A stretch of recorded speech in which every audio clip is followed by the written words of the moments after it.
សូមជម្រាបសួរពុកម៉ែបងប្អូនទាំងអស់គ្នាថ្ងៃនេះខ្ញុំសូមចែករំលែកតាក់ទងនឹងរបរមួយគឺការចិញ្ចឹមកង្កែបនារីស្រស់ស្អាតម្នាក់ដែលជាជនជាតិថៃដែលគាត់ធ្វើបទបង្ហាញអំពីការចិញ្ចឹមកង្កែបនិងសកម្មភាពមួយចំនួនដែលគាត់កំពុងតែធ្វើបងប្អូនសូមតាមដានទស្សនាទាំងអស់គ្នានេះគឺជាការចិញ្ចឹមកង្កែបលក្ខណៈធម្មជាតិបងប្អូនពូជដែលគាត់បានមកនេះគឺការបង្កាត់ពូជដោយខ្លួនឯង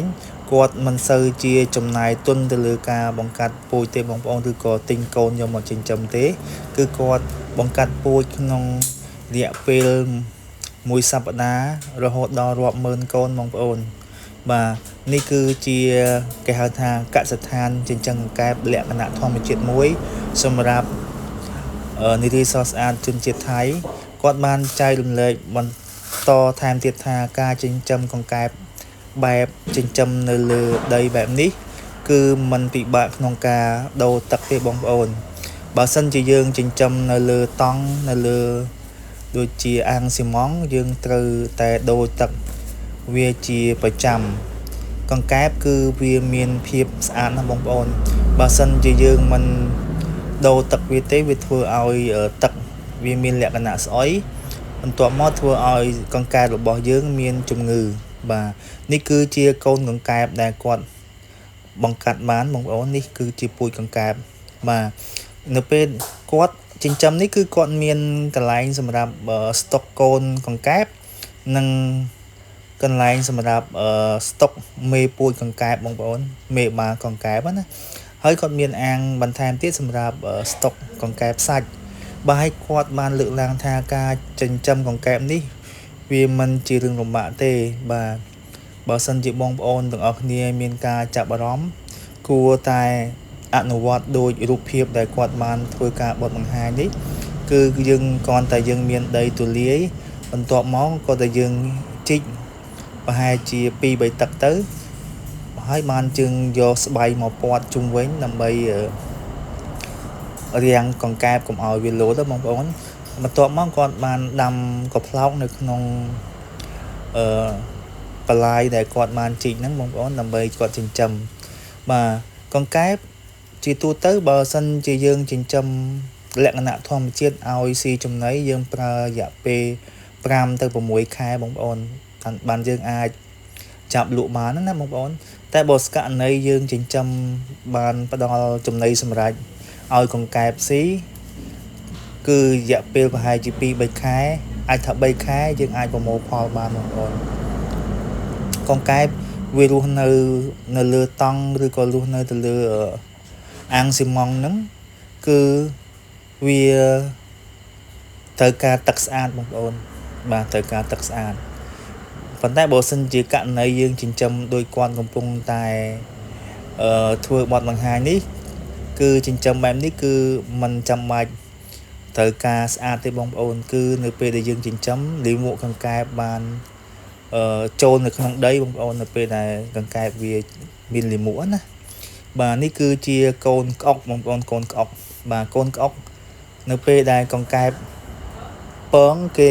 ភ្ញាស់ទៅជាកូនក្អុកបងប្អូនកូនក្អុកដែលមិនទាន់គេហៅថាផ្ដាច់កតុយបងប្អូនបាទហើយនេះគឺគាត់បានដាក់កង្កែបសាច់នៅទីនេះបងប្អូនអញ្ចឹងបងប្អូនគ្រាន់តែមើលរូបភាពដែលធ្វើការបទបង្ហាញនេះក៏យើងអាចធ្វើបានដែរបងប្អូនឲ្យតែយើងមានដីឲ្យតែយើងមានការព្យាយាមកង្កែបនៅប្រទេសថៃមានទីផ្សារល្អបងប្អូនបាទនៅពេលដែលកង្កែបសាច់របស់គាត់ទទួលផលមានឈ្មួញគេមកទិញដល់កសិដ្ឋានរបស់គាត់បងប្អូនបាទมันចាំបាច់ពិបាកក្នុងការស្វែងរកឈ្មួញឬក៏អតិជនមកទិញទេបងប្អូនបាទនេះគាត់កំពុងតែប្រមូលផលបាទកង្កែប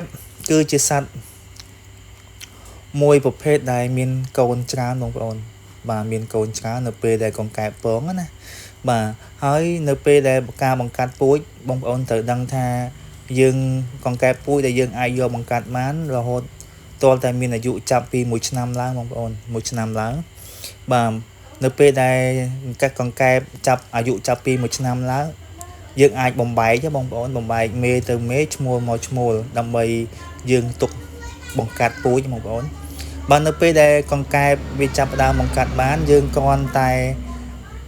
មានលូឬក៏អាងឬក៏កស៊ូតង់ដែលយើងរៀបចំហ្នឹងគ្រាន់តែយើងដាក់មេពូជបញ្ចូលគ្នាទៅ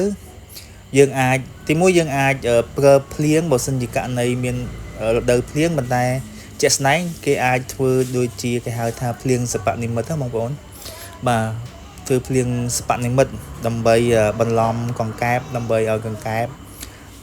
បង្កាត់ពូជបាទនៅពេលដែលបង្កាត់ពូជហើយបងប្អូន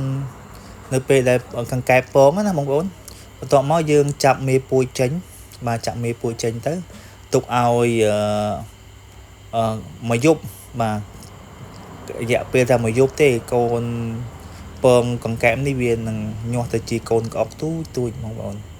បាទនេះគឺជាសកម្មភាពដែលគាត់កំពុងតែប្រមូលផលបងប្អូនប្រមូលផលគាត់ចាប់ផ្ដើមដកកផ្លោកចេញបងប្អូនបាទដកកផ្លោកចេញដើម្បីយើងងាយស្រួលក្នុងការដុសកង្កែបដើម្បីយកទៅលក់បងប្អូនបាទមើលការចិញ្ចឹមរបស់គាត់ហ្នឹងគឺវាមានលក្ខណៈធម្មជាតិហ្នឹងបងប្អូនគ្រាន់តែទឹករៀងខ្មៅបន្តិចនឹងហើយគឺការចិញ្ចឹមកង្កែបធម្មជាតិបងប្អូនធម្មជាតិ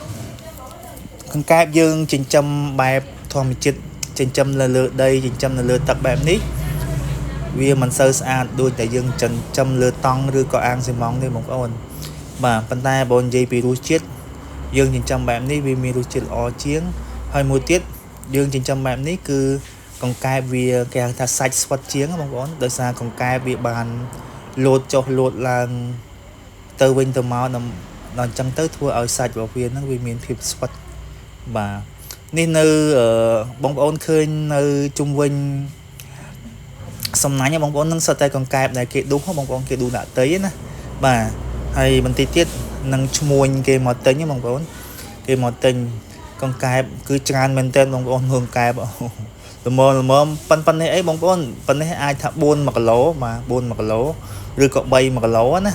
ប៉ុន្តែបើកង្កែបពូជជាក់ស្ដែងបងប្អូនត្រូវដឹងថាកង្កែបមួយអាចចាប់ពី7ទៅ8ខាំមេពូជណាដែលទុកមេពូជកង្កែបពូជជាទូទៅគេអាចទុករយៈពេល2ទៅ3ឆ្នាំនៅការបង្កាត់ណាបងប្អូនគេហៅថាអាយុប៉ុណ្ណឹងហើយអាចគិតថាវាល្អជាងដែលយើងទុកយូរដល់ពេលយើងទុកមេចាស់យូរទៅចាប់ពី 4-5 ឆ្នាំទៅវាធ្វើឲ្យការបង្កាត់ពូជហ្នឹងវាមិនសូវជាល្អបងប្អូនបាទអញ្ចឹងយើងអាចនៅពេលដែលកង្កែបអាចថាចាស់ទៅយើងអាចវាយទៅជាសាច់វិញណាបងប្អូនមើលឃើញអូយសុទ្ធតែកូនក្អុកណាបាទនៅកសិដ្ឋានរបស់គាត់នេះគឺមានគេហៅថាអាហ្នឹងគេហៅថាបលាយបងប្អូនថាបលាយចុះសួរនិយាយបងប្អូនបលាយនេះគឺគេពាត់ច្រើនណាបងប្អូននេះហើយគឺការចិញ្ចឹមកង្កែបដែលគេអាចប្រមូលផលធ្វើជុំដើម្បីផ្គត់ផ្គង់នៅលើទីផ្សារបានណាបងប្អូនគឺសំខាន់បំផុតគឺការផ្គត់ផ្គង់ដើម្បីលក់នៅលើទីផ្សារកង្កែបតម្លៃកង្កែបក៏មានតម្លៃសមរម្យដែរបងប្អូនហើយកង្កែបគឺជាប្រភេទសត្វមួយដែលបងប្អូនមិនថាបងប្អូនប្រជាជនខ្មែរឬក៏ប្រជាជនថៃទេគឺគេចូលចិត្តហូបកង្កែបបងប្អូនកង្កែបដូចជាអាម៉ុកកង្កែបដូចជាកង្កែបអាំងកង្កែបម៉ោបច្រើនណាបងប្អូនគេអាចច្នៃទៅជាមុខម្ហូបច្រើនណាបាទនេះគឺការបញ្ចូលទឹកបងប្អូនបាទការបញ្ចូលទឹកថ្មីដើម្បីយើងដាក់ពូជកង្កែបថ្មីណាមុននេះគឺយើងប្រមូលផលបាទប្រមូលផលហើយបន្ទាប់មកបានគេបូមទឹកថ្មីហើយគេដាក់កូនកង្កែបឬក៏មេពូជដើម្បីបង្កាត់ពូជបន្ថែមបងប្អូនបាទមេពូជរបស់គេហ្នឹងគឺគេបង្កាត់ច្រើនបងប្អូននេះគេកំពុងតែព្រាយចំណីបងប្អូនបាទព្រាយចំណីសម្រាប់ដែលគាត់បានធ្វើចំណីដោយខ្លួនឯងបងប្អូនយើងចិញ្ចឹមបែបធំបែបនេះគឺយើងបើយើងទិញចំណីគេគឺយើងចំណាយច្រើនណាបងប្អូនប៉ុន្តែបើសិនជាយើងមានម៉ាស៊ីនណាបងប្អូនដូចគាត់នេះគឺគាត់មានម៉ាស៊ីនគាត់អាចកែច្នៃចំណីដោយខ្លួនឯងវាអាចកាត់បន្ថយចំណាយផ្សេងណាបងប្អូនហើយខ្ញុំបានចែកម្លែកនេះមិនមែនឲ្យបងប្អូនធ្វើតាមដោយគាត់នោះទេការធ្វើបែបនេះគឺចំណាយច្រើនខ្ញុំគ្រាន់តែលើកទឹកចិត្តឲ្យបងប្អូនទាំងអស់គ្នាចាប់ផ្ដើមពីលក្ខណៈគ្រួសារខ្នាតតូចបងប្អូនអាចមេពូជ5គូឬក៏10គូទៅបងប្អូនហើយកង្កែប មានលក្ខណៈងាយស្រួលចិញ្ចឹមណាបងប្អូនឲ្យតែយើងព្យាយាមចិញ្ចឹមទៅវានឹងបានផលល្អបាទនៅបងប្អូនឃើញធំធំល្អណាស់កង្កែបបាទនេះគឺជាកង្កែបពូជបាទហើយសូមលើកទឹកចិត្តប្រជាកសិករខ្មែរទាំងអស់ដែលគាត់ស្រឡាញ់ខាងវិស័យកសិកម្មបងប្អូនគួរតែចាប់ផ្ដើមធ្វើវាបាទដើម្បីយើងបង្កើនចំណូលក្នុងគ្រួសារដើម្បីឲ្យយើងមានជីវភាពល្អបាទដើម្បីឲ្យយើងអាចមានចំណូលជាប្រចាំថ្ងៃប្រចាំខែបងប្អូនឲ្យតែយើងធ្វើវិស័យកសិកម្មឲ្យបានខ្ជាប់ខ្ជួនណាបាទជាចុងបញ្ចប់ក៏សូមអរគុណនិងសូមអភ័យទោសបើសិនជាការចែករំលែករបស់ខ្ញុំនេះមិនបានត្រឹមត្រូវឬក៏មានការខ្វះខាតរាល់ចំណុចណាមួយសូមបងប្អូនអធិស្ឋានដល់លោកខ្ញុំបាទខ្ញុំនឹងព្យាយាមស្វែងរកវីដេអូថ្មីដែលទាក់ទងនឹងវិស័យកសិកម្មចម្រុះនិងចែកមកជូនបងប្អូនទាំងអស់គ្នាបន្ថែមទៀតបាទសូមជម្រាបលាសូមអរគុណ